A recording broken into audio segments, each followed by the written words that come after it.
El arte hermético de la memoria, porque se trata de uno de los temas más fascinantes, originales, alucinados e incomprendidos que existen, y el por qué deberías aprender el arte de la memoria, hoy, en estos tiempos, con el objetivo de ser más exitoso en el trabajo, los estudios y tus relaciones.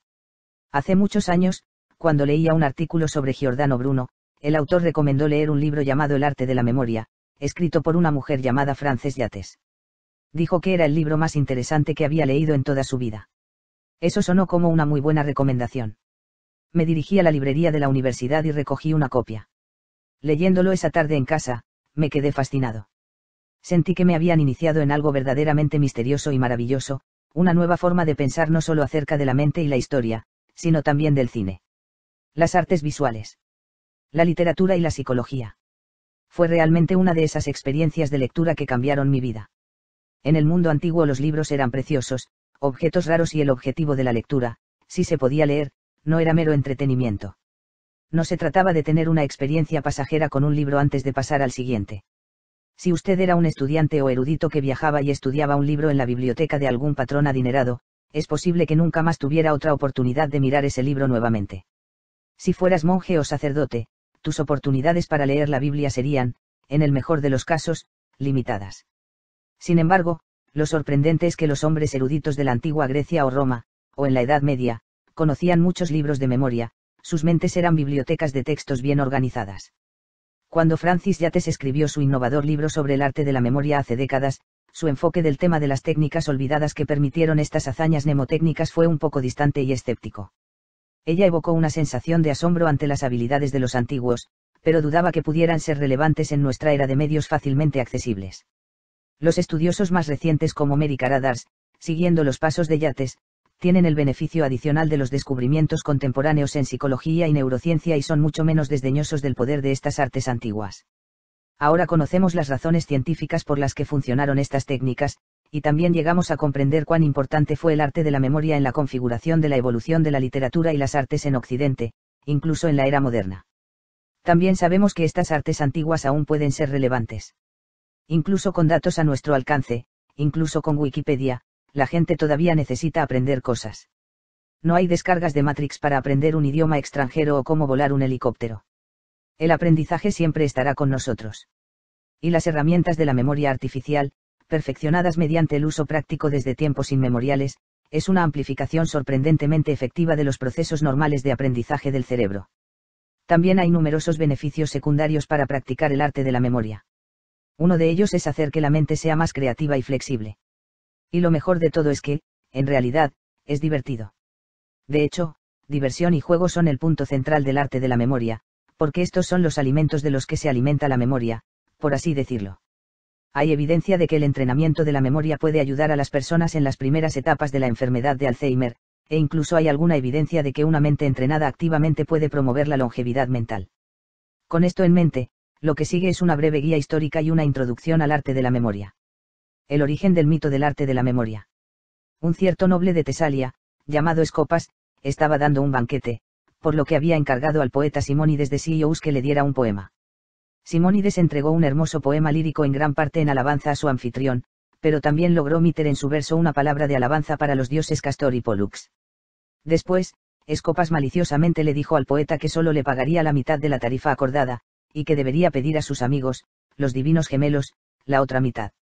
Durante la comida que siguió, se envió un mensaje a Simónides que decía que un par de caballeros jóvenes habían llegado afuera y deseaban hablar con él. El poeta se excusó de la mesa y salió, sin encontrar a nadie. Sin embargo, en su ausencia, el techo del salón de banquetes se derrumbó, matando a Escopas y a todos los invitados. Simónides fue el único sobreviviente de la fiesta. Cuando los familiares agraviados y horrorizados llegaron a la casa para recoger los cadáveres de sus muertos para su entierro, les fue imposible saber qué cuerpo era cuál, porque los restos estaban todos destrozados, más allá del reconocimiento. Pero Simónides descubrió que podía identificar fácilmente los cadáveres desde donde estaban sentados alrededor de la mesa. Fue entonces, según la historia, que el poeta se dio cuenta de lo valioso que era recordar las cosas de acuerdo con sus lugares, y entonces estableció las reglas que se convirtieron en el arte de la memoria. Si era un abogado defensor, por ejemplo, y necesitaba recordar todas las pruebas en un caso para exponer su argumento, primero creó una imagen mental vívida para defender cada pieza de evidencia. Segundo, usted colocó cada una de esas imágenes, en secuencia, es decir, de acuerdo con el argumento que iba a entregar, en un entorno físico o de edificio que le era familiar. Hiciste esto en tu imaginación, mientras recorrías mentalmente ese entorno. Luego, cuando llegó el momento de recordar lo que había recordado, es decir, cuando presentó su apasionada petición en nombre del acusado ante el tribunal, simplemente realizó un paseo mental por ese mismo edificio, visitó cada imagen vívida en secuencia y presentó los hechos que defendían. Casi 2000 años después, los doctos seguían utilizando los mismos principios básicos supuestamente descubiertos por Simónides, pero también elaboraron y ampliaron esos principios. En lugar de utilizar edificios y entornos reales para sus palacios de memoria, los magos de la memoria del Renacimiento diseñaron sistemas de cuadrículas elaborados en papel, esencialmente edificios de memoria abstractos o teatros, por medio de los cuales se podían almacenar y hacer una referencia cruzada de formas mucho más vastas de manera de una hoja de cálculo de Excel moderna. Las raíces de las bases de datos informáticas de hoy, de hecho, las raíces de la computación moderna en general, se pueden rastrear a los sistemas de cuadrículas mnemotécnicas ideadas por hombres como Ramón Llull y Giordano Bruno durante el renacimiento de la civilización europea. Aunque el arte de la memoria evolucionó a lo largo de los siglos, sus principios básicos son siempre los mismos: cree una imagen vívida para que cada elemento individual sea recordado, y coloque esa imagen en algún tipo de estructura. La recuperación se convierte en una simple cuestión de volver a visitar tus lugares de memoria con imaginación y recuperar las imágenes vívidas que habías colocado allí anteriormente. La memoria funciona al descomponer las cosas en partes y volver a juntarlas. Así que dividamos el arte de la memoria en dos partes: la parte de imágenes vívidas, y luego, la parte de espacio/estructura. Imágenes vivas y juegos de palabras. Si alguna vez ha tratado de memorizar un conjunto de hechos, como una lista de fechas para un examen de historia, sabe lo brutalmente difícil que puede ser. Tus ojos pueden ver los hechos en el libro de texto 10 veces, 100 veces, pero simplemente no se quedan. Inténtelo como pueda, los detalles se confunden, la información se pierde, y entran muchas conjeturas al intentar recuperar el material para el examen final. A menos que, es decir, hayas asociado esos hechos con cosas no relacionadas que ya sabes. Afortunadamente, nuestros cerebros hacen esto por nosotros automáticamente. Incluso si no estás practicando una técnica de memoria, tu cerebro hace todo lo posible para crear asociaciones para el material que intentas memorizar. Si no suspendiste por completo ese examen, y si no aplicaste conscientemente el arte de la memoria, que probablemente no lo hiciste, es porque tu cerebro logró encontrar formas de vincular el material nuevo y desconocido que estudiaste a cosas familiares ya en tu cabeza. El arte de la memoria es simplemente tomar este principio y conscientemente dirigirlo y amplificarlo. Crear una imagen de memoria es simplemente una cuestión de sustituir lo que intentas recordar con algo familiar, aunque no relacionado, que le recuerde. Eso es. Si es una idea compleja con varias partes, la divides en esas partes, sustituya cada parte con alguna asociación que se le ocurra y cree una pequeña viñeta o escenario con cada una de esas asociaciones. Una vez que haces esto, no hay más esfuerzo requerido para recordar. Las imágenes resultantes serán locas, y las imágenes locas se pegan en la cabeza por sí mismas, sin ningún esfuerzo adicional. No es un problema ir hacia atrás, reconstruyendo el material original más tarde a partir de esas imágenes vívidas. El arte de la memoria utiliza el principio de que, si desea recordar algo que ya no sabe, que es el punto de memorizar, vincúlelo a algo que sí sabe. Relaciona lo desconocido con lo conocido. Cuanto más personal, mejor, porque no hay nada que sepas mejor que tus propias experiencias. Y cuanto más sin relación, mejor, porque el absurdo es la base de la memoria. La creación de imágenes de memoria utiliza los mismos dispositivos imaginativos utilizados por artistas, poetas y comediantes desde tiempos inmemoriales: metáforas, rimas, aliteraciones y juegos de palabras. Básicamente, todas estas cosas tienen el siguiente proceso en común: vinculan cosas no relacionadas en función de alguna cosa superficial o trivial que comparten. Puede ser. ¿Cómo suenan? Una rima o doble sentido. O algún patrón o estructura común a ambos, que es lo que es una metáfora. Puede odiar los juegos de palabras, es decir, vincular dos ideas totalmente separadas simplemente porque suenan igual. Pero, de hecho, los juegos de palabras son una gran base de cómo funciona la mente. Los juegos de palabras que se utilizan para crear asociaciones son visuales, auditivos, táctiles, probablemente incluso involucran el gusto y el olfato. Los sueños, que reflejan el proceso de consolidación de los recuerdos, consisten en elaborados juegos de palabras multisensoriales, un hecho que puede detectarse fácilmente si tiene el hábito de registrar sus sueños. Si quieres ganar control sobre tu memoria, debes convertirte en bueno en asociar cosas diferentes, utilizando las similitudes superficiales que te presenten de inmediato. Pero los comediantes y escritores siempre han entendido el poder del juego de palabras. La mente en juego. Las imágenes de memoria son siempre surrealistas. Encuentro que con frecuencia se parecen a los bocetos de comedia absurda de Monty Python. Esto se debe a que el arte de la memoria usa la imaginación, que es solo la capacidad de jugar con palabras e imágenes en tu cabeza y, por lo tanto, formar nuevas asociaciones. Algunas personas usan su imaginación muy fácilmente y naturalmente. Los niños lo hacen. Los artistas también. Algunas personas ven fácilmente figuras en objetos, por ejemplo, un cisne en el número 2. Es la misma cualidad que ve caras u otros objetos en nubes o formaciones rocosas, ciertamente es ayudado por la meditación y otros estados mentales relajados. Las mentes conformistas y abatidas siempre han evitado las imaginaciones vívidas, pensamos que crecer es dejar de lado nuestra imaginación para el mundo frío y ordenado de la realidad. Un tema común en las biografías de individuos excepcionalmente creativos o brillantes como Einstein es que esas personas no tienen miedo de usar su imaginación, no se sienten limitados por las reglas de pensamiento o se preocupan por lo que es apropiado pensar. Incluso las personas que han estado fuera del hábito de usar conscientemente su imaginación poseen esta capacidad para asociarse libremente y proyectar imágenes mentales sobre las cosas percibidas. Hacemos esto todo el tiempo, y de hecho es esencial para aprender. De hecho, la palabra proyección es engañosa. Proyectar el material de nuestra imaginación sobre las cosas del mundo es realmente como introyectamos, es decir, digerimos mnemónicamente, nuestras experiencias.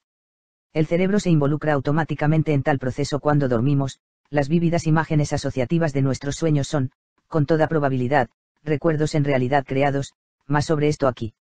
El arte de la memoria consiste en ejercer un control consciente sobre la imaginación cuando estamos despiertos, a fin de acelerar enormemente el proceso de aprendizaje.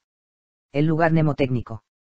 Para recordar toda una secuencia de cosas, un argumento, un libro, lo que sea, solo necesitas una forma de encadenar un montón de imágenes de memoria locas. Necesitas una estructura de memoria, en otras palabras. Esa estructura podría ser una estructura física, espacial, o podría ser una estructura en el tiempo. Veremos ejemplos de ambos, aplicados al arte de la memoria. En la antigua Grecia y Roma, los practicantes del arte de la memoria hicieron un hábito de coleccionar lugares para usarlos en su arte. Cada nueva ciudad que visitaban, encontraban edificios adecuados, eran mejores si estaban bien iluminados, no demasiado abarrotados o ruidosos o atestados, y caminaban a través de ellos, los recogían y los memorizaban, y marcaban los lugares a intervalos regulares, normalmente en grupos de 5 o 10, que servirían más tarde como lo usa y de memoria. Luego, al memorizar algo como un discurso o un discurso legal, caminaban mentalmente por ese espacio y plantaban sus imágenes vívidas en cada lugar. Recordar el material cuando fue necesario era simplemente una cuestión de dar un paseo mental a través de este espacio recordado, recogiendo los cuadros vívidos depositados en cada locus mental. El uso de la memoria mnemotécnica del lugar es una consecuencia natural de la forma en que la memoria de los hechos está relacionada con nuestro entorno físico. Para las sociedades no alfabetizadas, los lugares del mundo físico se convierten en una especie de espacio de memoria vivido. Me quedé un rato en un pueblo remoto de Papúa Nueva Guinea, rodeado de selva tropical. A mis ojos, el bosque era denso y hermoso, pero sin variedad. El espacio no tenía sentido allí. Pero mis compañeros y guías locales a menudo se detenían y apuntaban a alguna raíz doblada, a cierta pequeña elevación o barranco, y se reían, recordando algo gracioso que alguien había dicho en ese lugar, o recordando un cerdo en particular que habían matado allí. La selva era, para ellos, un paisaje familiar de recuerdos. Nuestros entornos urbanos y suburbanos funcionan de la misma manera, incluso si no somos conscientes de ello. Cuando intente recordar el material que escuchó, es muy útil observar su entorno, el clima, los detalles sensoriales como olores, ruidos, niños jugando, un equipo de trabajo afuera, lo que lleva el profesor, si es una clase. Y la ubicación física en la que está sentado. Por extensión, el lugar en la página, si está aprendiendo el material de un libro, también es una parte importante para ayudarlo a recordar. Todos hemos tenido la experiencia de tratar de cazar algún hecho en un libro, recordando que estaba en la esquina inferior izquierda de alguna página. El arte de la memoria simplemente utiliza y amplifica la forma en que la mente naturalmente relaciona los recuerdos con los detalles de la configuración y las circunstancias. Ahora sabemos que los manuscritos iluminados medievales, con sus gigantescas capitales iniciales coloridas y sus decoraciones floridas y sus extraños dibujos marginales, eran aplicaciones conscientes del arte de los principios de la memoria. Los escribas no estaban simplemente tratando de hacer sus páginas hermosos tributos a Dios, sus diseños tenían un propósito práctico. La iluminación hizo que cada página fuera única, y además creó una estructura visual vívida que ayudaría a los lectores a recordar el material que estaban leyendo. Los mismos principios están en el trabajo en el diseño moderno. Una página web bien diseñada es una estructura con elementos y elementos visuales variados que guían nuestra atención y estructuran nuestra memoria. Los diseñadores tienden a no pensar en términos de memoria, sus palabras clave serán impacto visual, sin embargo, el impacto y la memoria son en realidad lo mismo. Un anuncio nos llama la atención, solo para encontrarlo en nuestra memoria. Está creando una asociación ya hecha para un producto con nombre, implantándolo en nuestro inconsciente, donde puede tener una influencia en nuestro comportamiento de compra más adelante.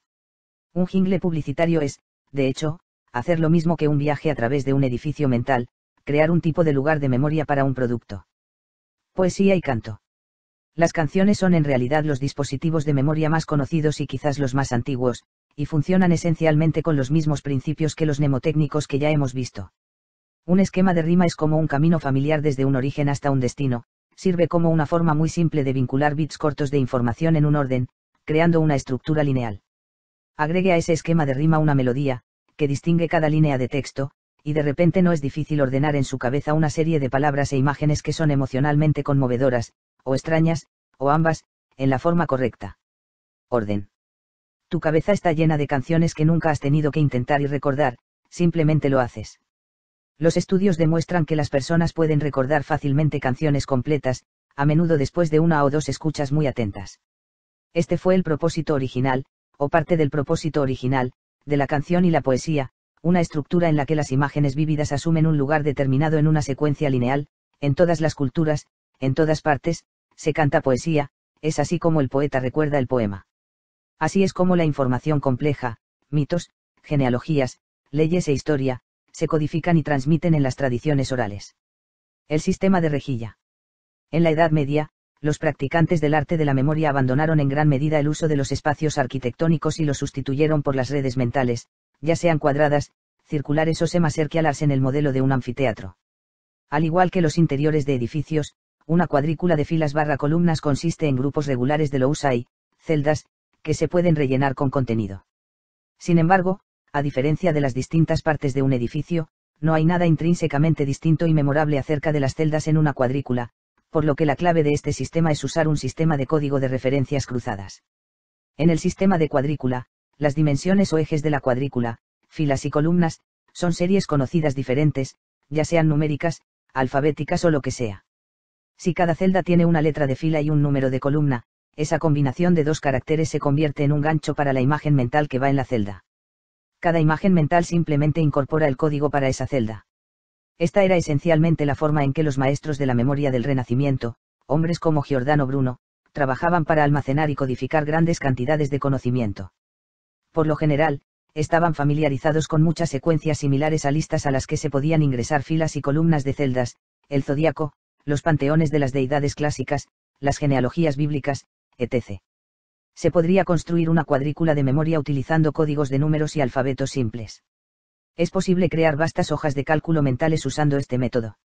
Y el único límite para la cantidad de dimensiones de dicho sistema sería cuántas series naturales de cosas se puede usar para codificar. Ahí está el alfabeto, una serie de 26 letras que casi todos conocen de memoria, y los números, incluso si solo usas los dígitos 0 a 9, o 1 a 10, más el alfabeto te da una cuadrícula con 260 celdas. Haciendo espacio para los recuerdos. Los cerebros funcionan de manera muy diferente a un disco duro. Cuando los neurocientíficos escanean los cerebros de los participantes en tareas de memoria, las áreas dispares se activan en tándem, áreas relacionadas con la percepción, la emoción, el lenguaje y todo lo demás. Un recuerdo no es una cosa discreta como una nota, archivada en un cierto lugar en su cabeza. Es una confluencia de múltiples procesos, imágenes y asociaciones. Pero a pesar de toda su complejidad, el cerebro tiene esto en común con una computadora: el espacio de almacenamiento de memoria es limitado. Debido a que solo puede manejar una cantidad limitada de información, el cerebro tiene que encontrar formas de comprimir la información en el volumen más pequeño posible, tanto para obtener el mínimo de almacenamiento como para hacer que la transmisión y el procesamiento sean más rápidos. Comprimir información al encontrar redundancias es básico para la teoría de la información. Las computadoras tienen todo tipo de algoritmos para comprimir información al encontrar datos que se repiten no son comunes para separar las cosas y luego hacer que esas cosas compartan esos datos, en lugar de registrar los datos varias veces, liberando así espacio en el disco duro u otros medios magnéticos. Tome el humor, por ejemplo, está el dicho la brevedad es el alma del ingenio, pero Freud en realidad determinó que es la economía, decir mucho con poco, lo que hace que las cosas sean divertidas. Si desempaqueta y examina casi cualquier broma divertida, encontrará que gran parte de su poder reside en la gran cantidad de información, en la cantidad de asociaciones, alojada en un paquete pequeño. Las metáforas, los bloques de construcción del pensamiento y la memoria, son un ejemplo del mismo principio. Como las bromas, las metáforas son económicas. Nos permiten pensar en temas complejos utilizando términos más simples con los que ya estamos familiarizados. Por ejemplo, un país es metafóricamente como una persona, ambos tienen, miembros, órganos, y una cabeza que encabeza la totalidad. Los investigadores que trabajan en la memoria se han dado cuenta de que la memoria está siendo constantemente distorsionada. La memoria está sujeta a sugerencias y remodelaciones, edición continua y cambios.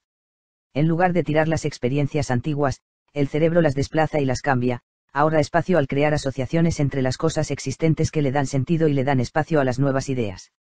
Tal vez dar sentido a y hacer espacio para son la misma cosa, en el cerebro. En el proceso, los recuerdos, las experiencias pasadas, se distorsionan, se alteran. No se pierden, pero tampoco se conservan en condiciones prístinas. Hay que pensar el cerebro como una sustancia arcillosa maleable. Puede ser impreso, estirado, rejuntado y remodelado.